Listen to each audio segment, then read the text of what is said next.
If you have a team of 12 people, you someone needs to start learning them analytics. Okay, we can use AI. Someone needs to know how to use it to maximize its value because AI is expensive. That cousin who was kind of really good at school, you put them in like an accounting course. They don't have to be your accountant, but the more they learn about accounting, they can be a liaison for you.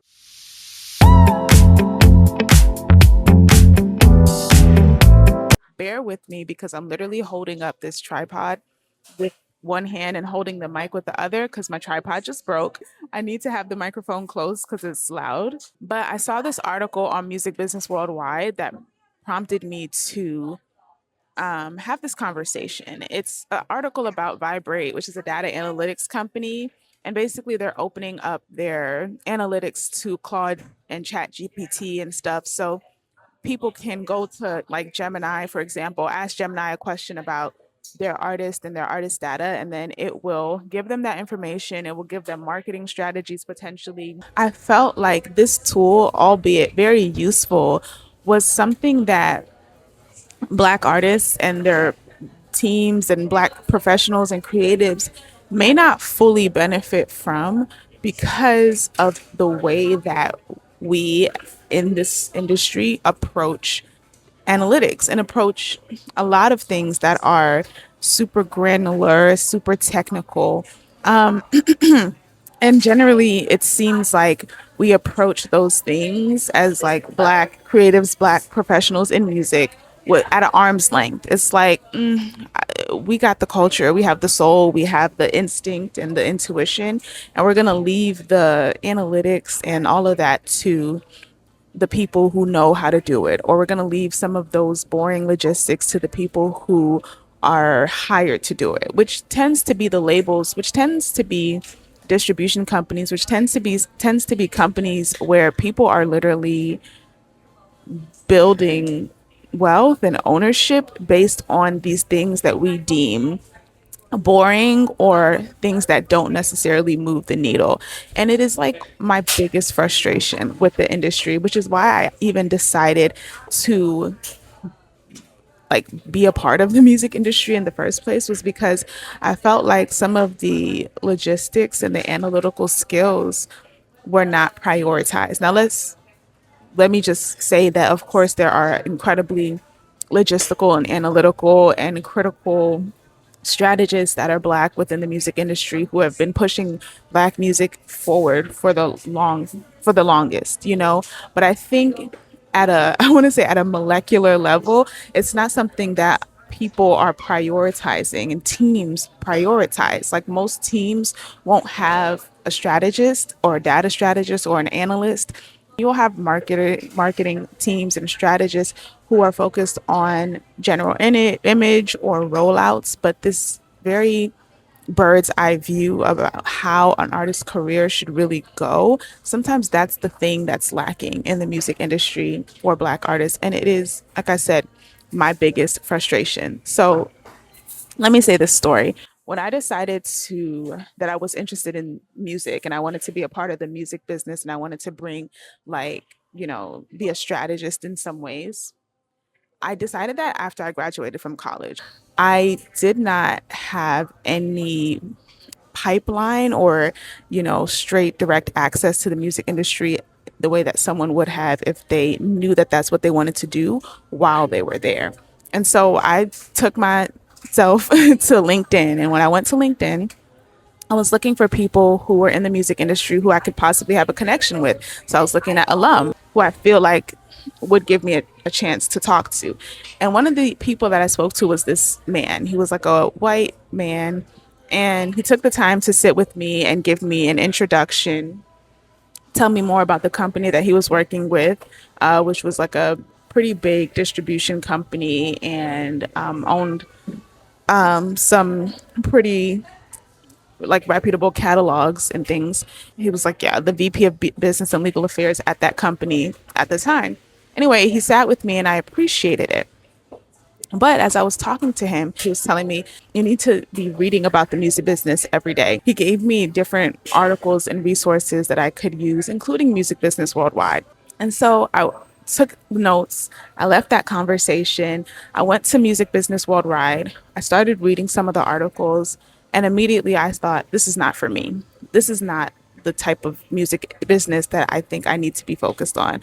It's more, acquisitions, it's talking about promotions, and people who are being appointed to positions, it's talking about ownership and like the big labels. And I knew at the time that I did not want to really be a part of a label structure. I knew that I wanted to be part of some of the independent, but like wide reaching companies in the industry that would allow me to see all facets of the industry instead of being so specialized and being introduced to an artist and their team as the representative from, like, for example, Warner Music or Sony, for example. I wanted to be a part of the integral team that was the closest to the artist because I felt like that was where I could have the most influence and build the most infrastructure, which was what my goal was, building infrastructure within the teams around Black music artists. So, I went the other route. I interned or volunteered at a company that brought me in connection with the label. And that was what I was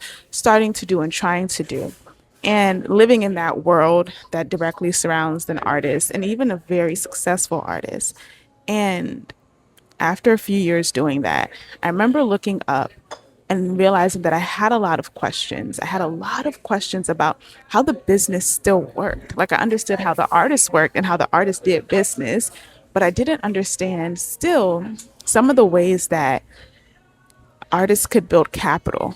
Like I didn't understand how artists could have autonomy and leadership in their dealings. Even when I was dealing with really independent artists, there was these silos that I was existing in that were like how to kind of, you know how to make your bag, how to hustle, make music, roll out the creative side.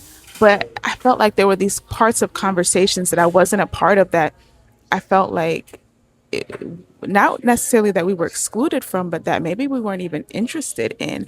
And I remember, one of the questions I had about was about the music catalogs and why are these music catalogs going so crazy? And I was like, how come no one around me is asking that question, and how come people aren't answering me in the way that feels comprehensive? Like why do I feel like we're not a part of this very, very fast moving conversation? And another example of this, there was a YouTube event and it was about like leadership in, for Black creatives and artists and professionals, etc. And it was a really great series. It was really, really incredible. It was like an event series. There were sessions and things like that. And I was actively participating. And I remember at the end, there was a closing event, and Leor Cohen, who is like the leader of YouTube Music, and he's a huge music executive, and he's a white man. And he sat in during like the closing conversations. People were asking questions, etc. And this was in 2020, maybe no, this was in 2021, where NFTs were a big conversation. And I remember Leor Cohen basically like yelled at us because he got to maybe 40%, 50% through our conversation. We were talking about like what it is to be an artist and how you gotta, you only ask for a manager when your manager will come to you, and, keep going, post more, hustle, grind, don't give up, network across, etc. Those themes that we consistently hear. And he was like, I am so disappointed. He said, this is supposed to be the future insiders. Not one person has asked a question about NFTs. No one has asked a question about the blockchain. No one has asked a question about the digital ownership. No one has asked any of these questions. What are we doing? What are you doing? And I remember everyone was like, yeah. And then we like started pulling out questions. But it reminded me of that feeling of, why are we not having these conversations? Now, everyone can be like, oh, yeah, well, NFTs didn't work out, the blockchain, whatever. Anytime something doesn't work out, it's just being pulled back for it to be worked on later so that it can be reintroduced. But the fact that those conversations weren't happening, those like major conversations were not even on our radar. It made me uncomfortable because it made me feel like my learning scope was I was limiting my learning scope. And I felt like if I have an interest and I'm willing to learn and I have a capacity to take on what a lot of people will feel is boring, I need to bring that to the spaces that I find important but are not prioritizing it or don't have access to it. Sometimes I get so frustrated because I feel like even at some very high levels of the music industry, people are very, very apprehensive or just yeah, I feel like it's apprehension and then it's masked as disinterest because really the idea is like I don't really get it. I don't know. So I don't really get it. I don't think it's for me. So we're going to work around it. But the decisions that are being made that affect you directly by other people who do get it are not considering you. And you have to be a part of the conversation. You have to be. And I always had this concept that was like, I've seen a lot of teams who want to put their people on. You want people who are close to you to come up with you. And a lot of the times, what would happen is that they would train their friend, they'd give their friend or like somebody that they want to be a part of the business, they give them a camera. You know what I'm saying? Or they give them, or they try and help them get into producing. And it's like, okay, you could be our videographer, you could do B-roll, or you could be our photographer, you could start learning how to take pictures, and then you get to go everywhere we go, you get to be a part of the process, you get cut in on the back end, and you get to be a part of my team. I have people around me who I could trust. And I was always like, why don't you also have that person who's always good with like money or something, or you have that friend who was always like a good business person, or who was a nerd a little bit, that cousin who was kind of really good at school. Why don't you put them in like an accounting course? They don't have to be your accountant, but the more they learn about accounting, for example, they can be a liaison for you and your accountant department. That you can have someone who is inside with you who is constantly sharpening their analytical or their accounting skills so that they can be advocating on your behalf, and also so that they can serve as a translator when there's a conversation and they're talking about money and they're talking about things that maybe you don't understand, that they can come back, your person can come in and say, well, this is what's going on. Or they could be in a meeting and they can start asking questions and pushing back what people are saying as the norm. I worked with a company and I remember I had an opportunity to train interns, and I was so information heavy. I know to this day, even though some of those interns are not there, to this day, I know that they are using the information. I know that they're using that information. It was so important for me to not just say, okay, this is how you do a thing, but I would say, I want you to know how to investigate. I want you to know how to research. That was probably the most valuable thing that I gave that entire company. It was an interview on the manager's playbook. It was an executive, and one of the things he said was his biggest regret in his career was not empowering the interns at his company. And guess what? He's done so much, but the company where he did not empower his interns, the company where he did not give these interns an opportunity to develop their skill sets, was a company that was dealing with primarily Black artists. And so it was the Black artists who were neglected, right? Because those interns were not empowered while the executives were running around prioritizing, fair enough, a bigger artist. And so they left all of the work to the interns who they were not empowering. And so the artists themselves who are part of that label were not receiving, the best work, right? And that happens a lot for us. I realize being told what to do. And I feel like in so many aspects of the business, there are, really great and Black professionals who are waiting to be told what to do. Oh, well, that's the name of the game, so we got to do that now on TikTok. That's what we got to do now. It's like, okay, but how do you do it? Like, how do you do it? And how do you do it strategically? How do you do it to make it work for you? How do you take ownership of it and not follow, oh, we got to, release on these days. And then you get tired of releasing on Fridays. So you release off cycle. But after 4 years of releasing on Fridays, just because, oh, we got to build the fan data, we got to da da da da.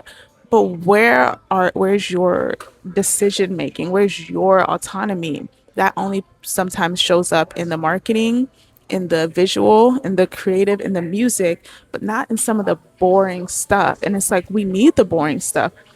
At this point, you have a friend who, or someone, a friend of a friend, someone who you trust who's interested in music, an intern who shows initiative and they're administrative. Stop putting them in operations, put them in analytics. You know what I'm saying? Give them some opportunities to learn the AI, to learn the analytics, to learn the music business dealings, to learn the YouTube, to learn the metrics, put them in that position so they can actually learn the analytics so that you have someone on your team who can vouch for you with information and skill set behind them.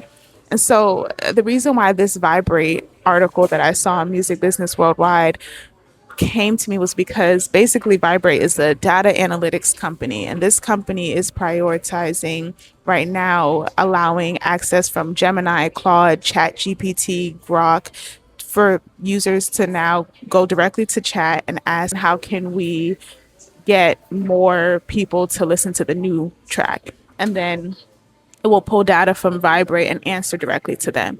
And there was something that the like Vibrate representative who was speaking, he said that now the differentiator is not going to just be about how good you are at numbers. It's going to be how vast your imagination is and how good your questions are. Now, if you haven't seen, made a video about Chartmetric, and it's called the ultimate approach to Chartmetric. And bottom line, it's your intuition. It's your intuition. It's the questions that you're asking. It's you being able to go into these metrics and to look at what is interesting to you, what stands out to you, what stands out to you on behalf of your artist, and be able to identify the intuitive component. You know, you're on the ground. You know exactly what's going on with your artist. You know exactly what's going on if you are the artist. So certain things are going to pop up. But if you're listening to what everyone tells you is important or then you're going to always feel like you're at a disadvantage. And so he's saying, oh yeah, it's the vastness of your imagination. It's the questions, which is what I've been saying. The reason why I feel like this tool it's useful, but it may not be beneficial for a lot of Black artists and professionals is because I don't think we feel like we have permission to ask questions. I feel like we often are entering spaces, knowing what we bring, knowing our strengths, but not pushing the envelope to say, well, hey, how does this work? What does this look like? Because it feels disruptive. It feels insubordinate. And also it opens the door for answers that you don't understand. And you don't know how many questions you have before they want to wrap it up and they're going to rush to the next meeting, or you don't want to be intrusive. Artists and their teams, their managers who are supposed to be representing them won't ask for an audit for their financials. Why would you not ask for that? You don't know how much of the advance, you don't know how much is being spent, and you won't ask for it. You won't ask for what they've been doing with things like investments that they've made with Pandora. You won't ask for like the full analytics on the data. You won't ask to look at the streaming, not just the report that they send at the end of the first and second week of the songs coming out, but like some real deep digging. You won't ask for that.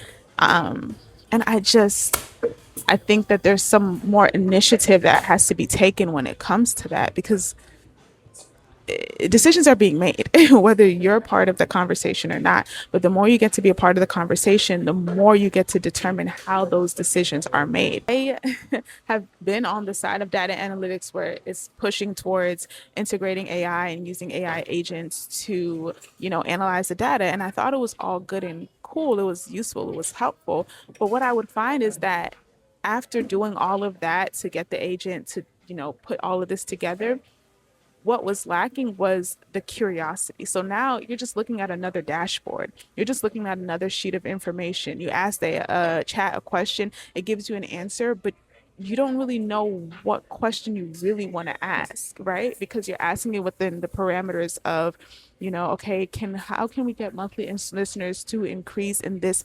And it's like AI isn't the chat may not tell you, hey, I know there's some bubbling in Houston. How does the crowd react to this song in Houston? You have to find that. You have to start documenting that data because you need to be able to measure it. Like I've said this before in the other video about the approach. I've been to, shows where the teams are not, they have you have let's just a small show. You have 500 people who all came and bought tickets to see your artist, and you did not ask them one question. You didn't ask them their favorite song. You didn't ask them their favorite music video. You didn't ask them how they found out about this. You didn't ask them one question. You had people running the merch table. You had people taking pictures and doing photo booths, and you didn't have one person next to the photo booth asking them questions. Where are you from? How long have you been an artist? Engaging in conversation and taking that information into a meet. I'm getting pissed. Taking that conversation into a meeting, a debrief with the artist, with the team, or with the management, with the marketing, and breaking down how you can tap into that audience space deeper. Not how you can just get more money from them, but how can you give them more of what they want? Because you didn't ask questions. And then you're like, well, the data doesn't help us because you didn't collect the data. You didn't collect your own data.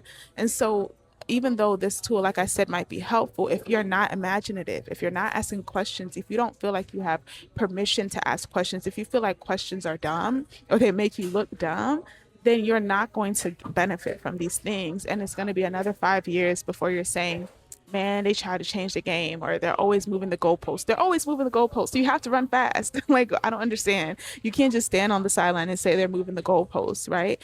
And the concept of like, okay, well, we have to build our own things on the side. If you're doing that, then you have to really build it. My thing is like, okay, let's say you have a luxury car, an Audi, a BMW, or Mercedes.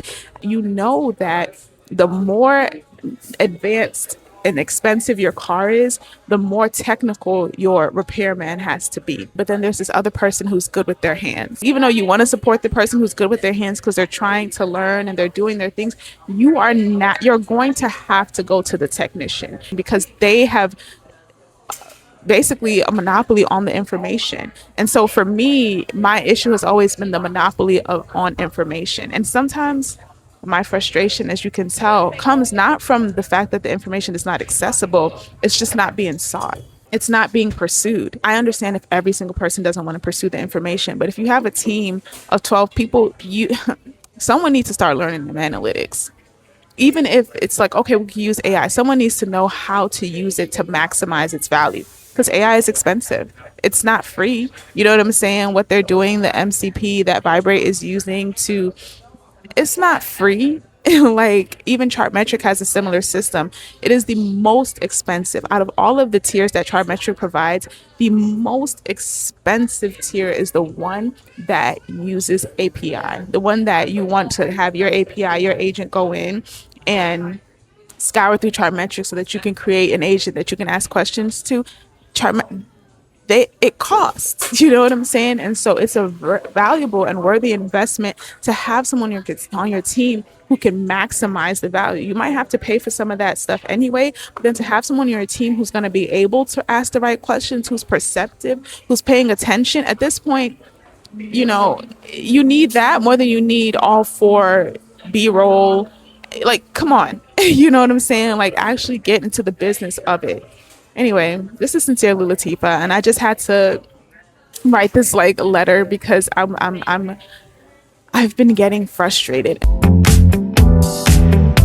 If you look through my channel, you'll see that I have videos up about data analytics, Chartmetric, and different music industry strategy that would be helpful. If you would like to get on a strategy call with me to discuss your artist or your business, feel free to reach out to me at info@sincerelylatifa.com.